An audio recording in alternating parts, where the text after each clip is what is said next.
قرية هضبات، وهي قرية كردية تقع في محافظة حلب منطقة الباب ناحية الراعي، تبعد عن حلب شمالا 57 كيلومتر، وعن الباب شمالا 27 كيلومتر، وعن الراعي شرقا 3.5 كيلومتر.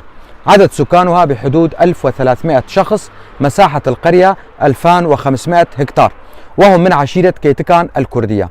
توجد فيها عائلة عربية وعائلة تركمانية، يتكلمون اللغة التركمانية بسبب قربها من الحدود التركية وفرض اللغة التركية عليهم أثناء الحكم العثماني.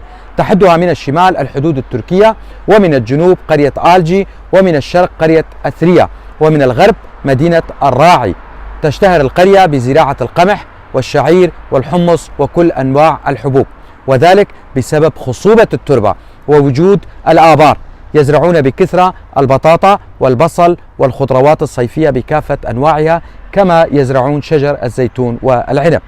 أتمنى على أهلنا الكرد في قرية هضبات أن يعودوا إلى لغتهم الكردية، أن يتعلموها وأن يعلموها لأولادهم. لكم التحية أهلنا في قرية هضبات.